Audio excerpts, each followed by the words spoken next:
Hello everyone. మనం ఎప్పుడైనా job కోసం వెళ్ళామనుకోండి, మనం ఆశించిన జాబ్ మంచి శాలరీ, మనకి ఆ ఉద్యోగం అనేది రాలేదు.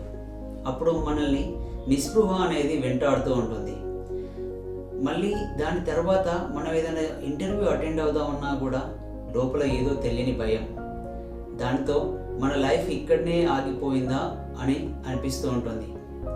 అంటే ఒక ఆపర్చునిటీ మిస్ అయిపోతే జీవితంలో మనకు ఎదురయ్యే ప్రతి ఆపర్చునిటీస్ని వదిలేసుకొని మన జీవితం అక్కడే ఆపేయాలా, లేదంటే దాని తర్వాత వచ్చే ప్రతి ఆపర్చునిటీని మనం అందుకొని ముందుకెళ్తూ మనం లైఫ్లో ఎదగాల అనే విషయాన్ని నేను ఒక రియల్ స్టోరీ ద్వారా మీకు చెప్పాలనుకుంటున్నాను.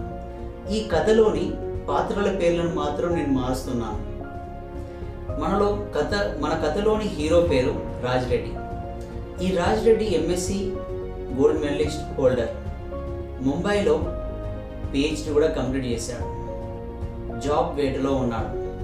ఉద్యోగం కోసం వెతుకుతున్న సందర్భంలో అనుకోకుండా ఒకరోజు పేపర్ చూసినప్పుడు దానిలో ఒక అడ్వర్టైజ్మెంట్, యూనివర్సిటీ ప్రొఫెసర్ కావాలను.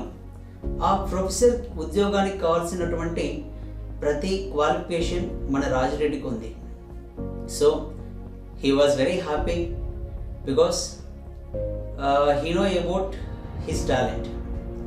అందుకని తను వెరీ కాన్ఫిడెంట్గా ఆ జాబ్కి వెళ్ళాడు, తనకే వస్తుందని నమ్మకంతో. అనుకోకుండా అక్కడ తన చిన్ననాటి మిత్రుడు కృష్ణారావుని కూడా కలిశాడు. కృష్ణారావు కూడా వేరే యూనివర్సిటీలో గోల్డ్ మెడలిస్ట్.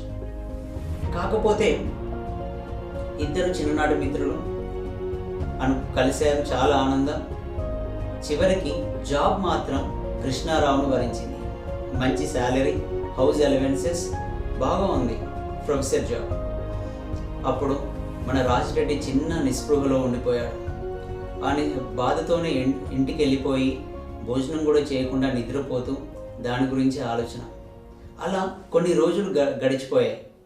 ఒక నెల తర్వాత తను వేరే ఒక చిన్న ఉద్యోగంలో జాయిన్ అయిపోయాడు. ఈ రాజ్ రెడ్డి మరియు కృష్ణారావు ఇద్దరు కూడా లెటర్స్లో తన యోగక్షేమాల గురించి సమాచారం అందించుకునేవారు. ఆ లెటర్స్ చదివినప్పుడల్లా రాజ్ రెడ్డికి కృష్ణారావు యొక్క శాలరీ, తన బెనిఫిట్స్ చూసి కొంచెం బాధపడేవాడు. ఎందుకంటే రాజ్ రెడ్డి యొక్క జీతం, తనకి ఎలాంటి అలవెన్సెస్ లేవు, ఇవన్నీ కూడా మన కృష్ణారావు కంటే తక్కువగా ఉన్నాయి. But same qualification. పోనీలే మన మిత్రుడన్నా సుఖపడుతున్నాడని అలానే ఆ జాబ్ కంటిన్యూ చేశాడు. ఒక 6 ఇయర్స్ తర్వాత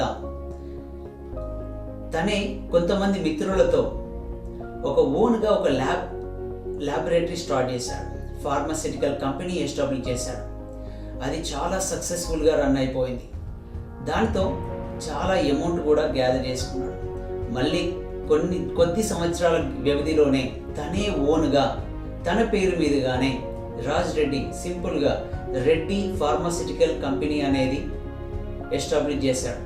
ఇప్పుడు ఉన్నటువంటి మన 2020 ఇయర్లో దాని యొక్క వాల్యూ నియర్లీ $1.9 బిలియన్. చూసారా? ఒక చిన్న విషయం మీరు గమనించండి. తను అక్కడ ఉద్యోగం రాలేదని బాధపడిపోయాడు. కానీ దాని తర్వాత వచ్చిన ప్రతి చిన్న అవకాశాన్ని, చిన్న ఆపర్చునిటీని కూడా అందుకొని కష్టపడుతూ ముందుకెళ్తూ ఇప్పుడు ఎంతో స్థాయిలో ఉండిపోయాడు. మన భారత ప్రభుత్వం కూడా తనని పద్మభూషణ్, పద్మవిభూషణ్తో సత్కరించింది. వాళ్ళు తయారు చేసే ప్రతి మెడిసిన్ మన దేశంలోనే కాకుండా దేశ విదేశాల్లో కూడా మంచి గిరాకీ ఏర్పడింది. అందుకే తను ఎంతో ఎత్తుకు ఎదిగాడు. చూసారా? ఈ రాజ్ రెడ్డి కథలో మనం చిన్న విషయాన్ని మనం గమనించాలి. ఏదైనా ఒక చిన్న ఆపర్చునిటీ, మనం అనుకున్న ఆపర్చునిటీ మనల్ని వదిలి వెళ్ళిపోయింది, మనకు రాలేదు అని అనుకున్నప్పుడు మనం అక్కడే ఆగిపోకూడదు. మన జీవితంలో దాని తర్వాత వచ్చే ప్రతి చిన్న ఆపర్చునిటీని కూడా ఎంతో ఉత్సాహంతో అందుకొని కష్టపడుతూ ముందుకెళితే మనం కూడా లైఫ్లో ఎంతో ఎదగలుగుతాం. సో ఫ్రెండ్స్, దీంట్లో నీతిని మీరు కూడా అర్థం చేసుకొని ముందుకెళ్తూ డిప్రెషన్కి లోన్ కారని అనుకుంటున్నాను. Thank you.